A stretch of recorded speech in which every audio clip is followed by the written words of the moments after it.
Hey, how's it going? This is Kevin from Audio Digital. I'm back with another video. I've been away for a while, but 4.0 got me dialed back in. We got the beta here for 4.0. There's a decent amount of new features here. Nothing that I was really hoping for, but I think some features that a lot of other people were super hoping for, including comping, which is a big deal to a lot of people. I don't personally do a lot of comping. Um, and then, of course, we have the operators for node events. And one kind of sleeper, I think, feature that kind of flows under the radar a little bit is that, well, we got the Apple Silicon, another thing I can't really use because I don't use Apple, but we have the ability to import FL Studio files and Ableton Live files. I think that's a pretty big deal for a lot of people. Not for me again, because I don't use, well, I have FL Studio. I don't own Ableton Live, but it's nice if I'm collaborating with someone to be able to import their clips and stems and stuff pretty easily. So I think that's maybe one of the biggest things, at least for me personally. But in any case, I think it's pretty cool that they have the native Apple Silicon thing as well. That's probably important to a lot of people. In any case, though, like I said, comping, I don't really use. I do see that that might be useful for me occasionally, but I don't record a lot of live audio stuff. So, um, but whenever I do, then I can use Bitwig. But one thing that I will probably use the most is going to be the operator stuff. And that was, when I was looking at it, a little hard for me to grasp, but I was just kind of like, okay, I kind of get this, but I kind of didn't get it. I don't know if you guys have had that experience with this beta, kind of trying to figure out, okay, yeah, that sounds cool. How am I going to use that or something like that? So this operator stuff is kind of unique as far as I know. I don't see this stuff in a lot of other DAWs. So I'm going to frame these features into the existing feature set of Bitwig, and hopefully that's going to help you understand how it fits into the big picture and how you're going to use it in your projects. So let's look at how this works.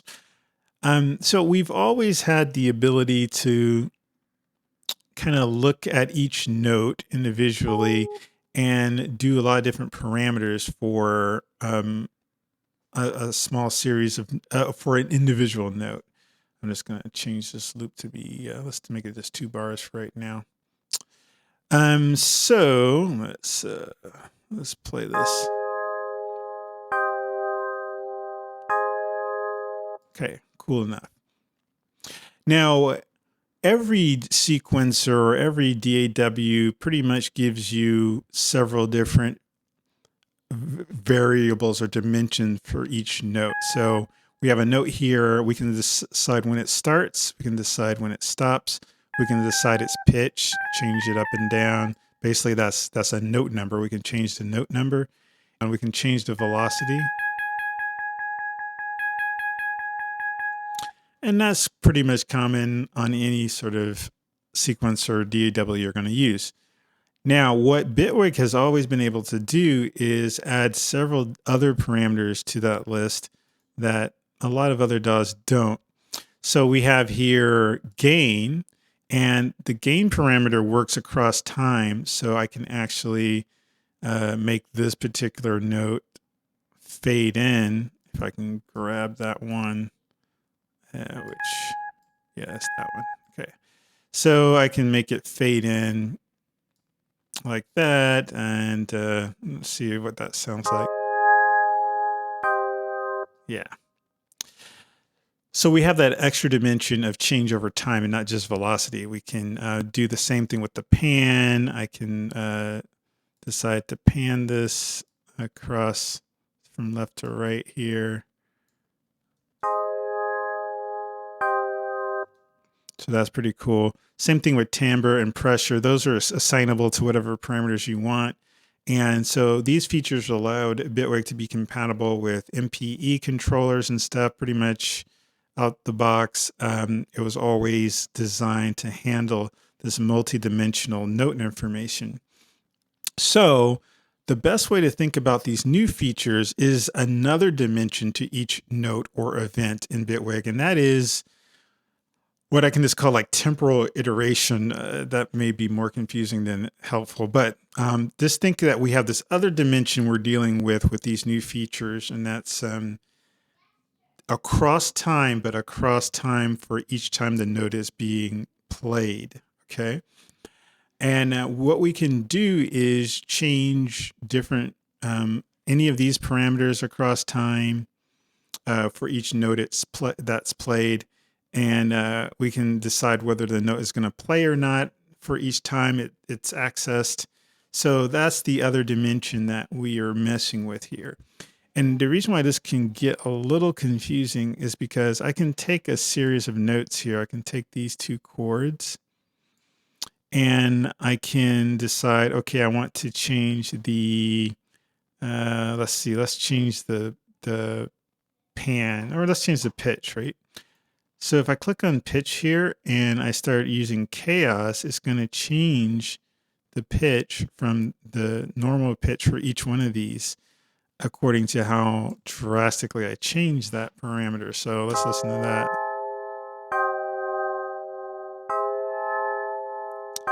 And then I can bring it back by bringing the mean back down or bringing it to 0, and then it's back to normal.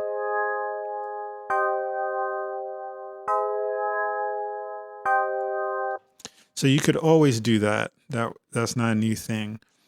But what about the spread? How is that different than what I just did? And it is different. So the difference is going to be that each of the variations that the note has is going to be different every time we play the note. So if I turn this up instead, let's turn it up kind of drastically so that we can hear it.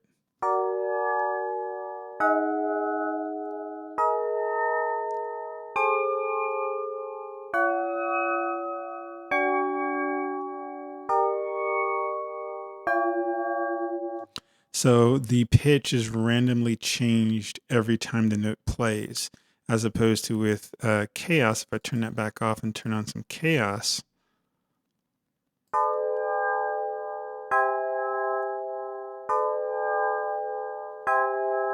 exactly the same every time. So we're reaching into a temporal dimension and changing the values across iterations with the new features. So hopefully that makes some sense. It's kind of a subtle difference, but as you can hear, the results are very different when I'm using spread for pitch as opposed to using the chaos. Now, let me get things back to how they were somewhat. Let's play that. Yeah, that's fine. Okay. So that spread dimension is available for any of these expression parameters. But in addition, there are some other features as well that are under the operators. Now, when I look over here and I'm looking at these different expression lanes here for velocity, for timbre, for pressure, there's also chance. So chance is basically going to either play the note or not play the note according to a certain percentage. So if I just go ahead and take all these down to like 50%, as luck would have it, none of those played.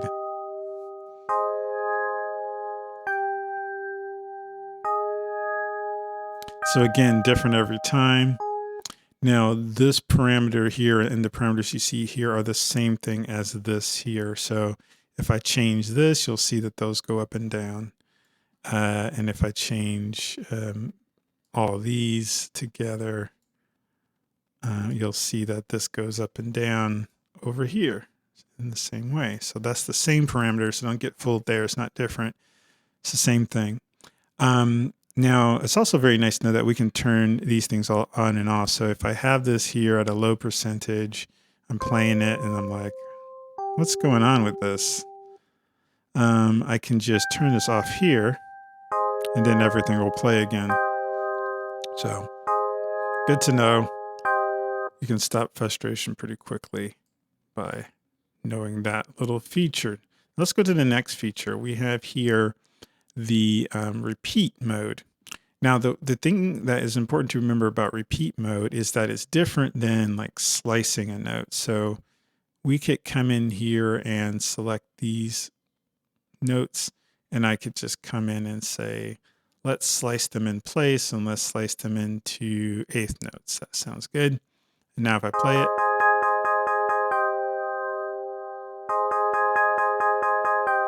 so the thing about these is that they're different notes. So I can drag them to different pitches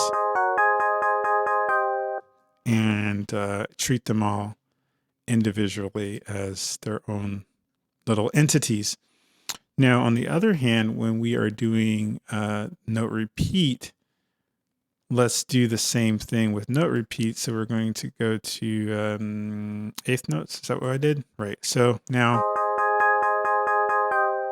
sounds exactly the same as splitting did.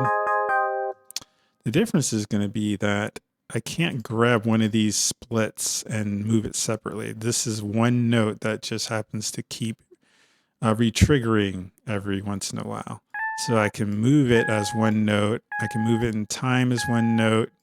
If I extend it, extend the note, it's just going to be more split up like that. And let's put it back, right? So that is a pretty big difference there.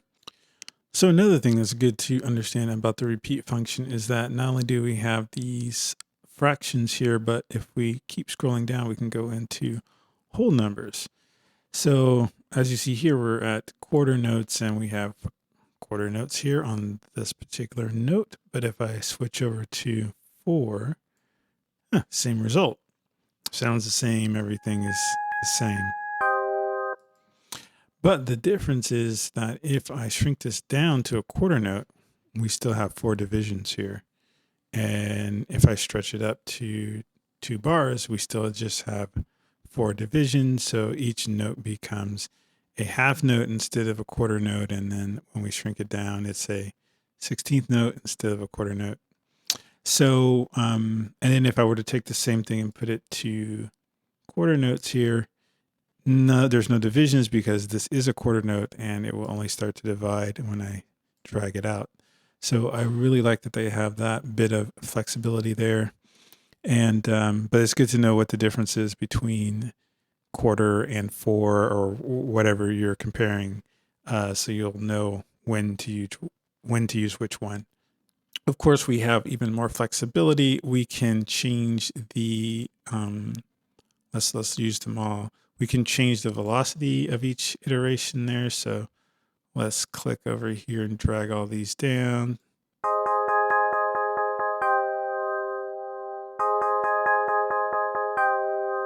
One thing I discovered is that if I click over here with the Alt button, I can kind of do a bend of the velocities.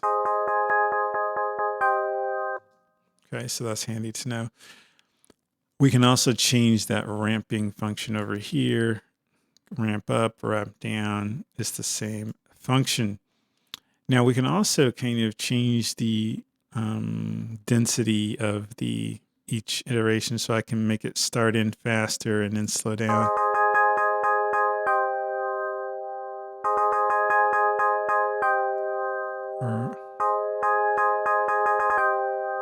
Yeah.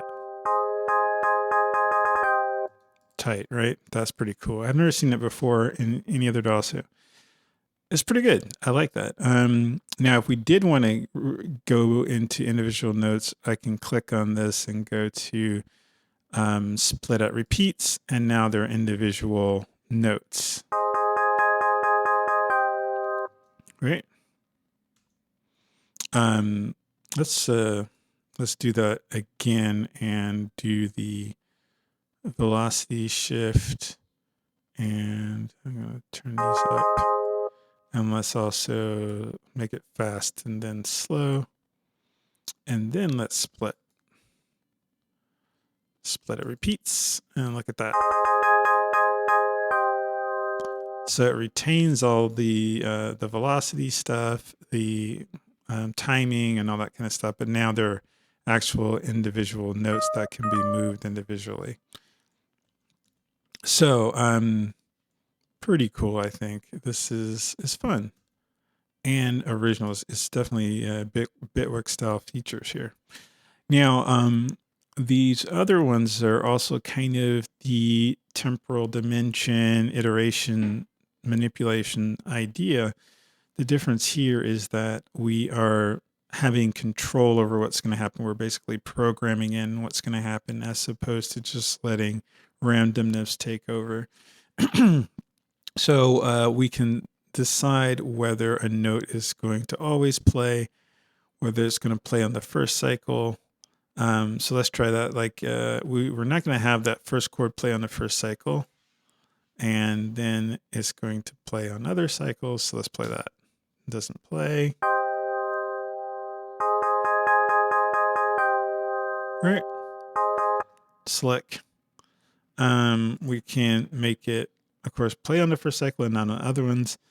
This is with previous. So if the previous event plays, then it will play, or if the previous event played, it won't play.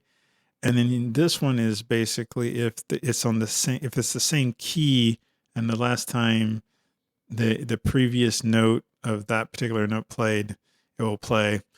I don't know if I'm making sense right there, but play around with it and you'll get what they're doing here. Now, these are like turned on and off along with this button up here. So if you turn on fill mode, then whatever you set up here will play. And if you turn this to off, it'll play only when fill mode is off. So that can be kind of interesting. It's that sort of stuff is mostly useful for doing percussion, where you want like maybe tom fill to come in, and then you don't want the kick or the snare to happen in that same measure at that same time. So you can take those things out and put in the toms and the crash cymbal or whatever. And then when you hit this button, you'll get that variation of your beat. It's probably not as useful for pitched stuff or note stuff, because you can't really have two different notes in the same lane at the same time. So like basically, if I wanted to have this note play in fill mode and not otherwise, I can't have both of these in the same space at the same time. This note's going to destroy that note. So if you needed something that is, for like a keyboard part or whatever, you probably just want to make a variation in the clip launcher, and then like label the scene as a fill scene or something like that, and then we can program this fill scene to go back to previous scene or whatever when you hit it, and that's probably the best way to do that. But when you're dealing with drums, sometimes it's easier to program a little variation, and it's not as big of a deal if you're not using the exact same particular drum or whatever in the fill section of what you're trying to do. Back to here, we have never play. I'm going to change these back real quick to always play. And then we have here the recurrence, which lets us decide which notes are going to play within a pattern number of loops of the pattern, basically. So we could make this play the first time, and like let's say we have these notes, and we're going to say that that's going to play the first iteration, or not the first iteration, but the rest of it is going to play. And this one is going to always play And I think there was one down here. Yeah, that's fine. So we'll just have one note play the first time and so forth. And when we start to play that,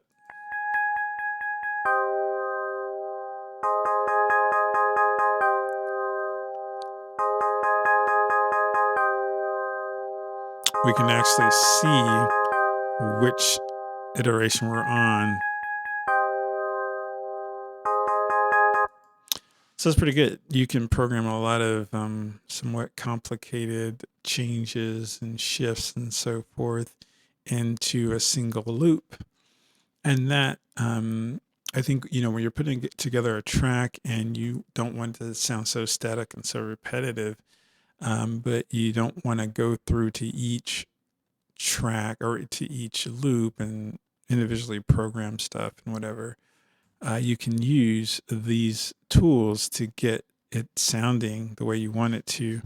And then, of course, after you're getting it to where you want it to be, it's pretty easy to come in. You can expand it, which will give you the full kind of variation, right? So it's a number of repeats. So if I do the 4 repeats here, and I don't want to preserve any chance or spread, meaning that I won't be printing chance or spread. But let's just print the repeats and okay that. And so now I have this one here. It gave me a separate one, so it preserves the one I just had. But if I look at this, you can see this is the one where in the first loop, it was only this note, and then the rest of them, it's there, and that's the loop. So I can print this in, and I think that these notes are preserved in that as well. That's the basic idea around the operator features, the new kind of event and note features.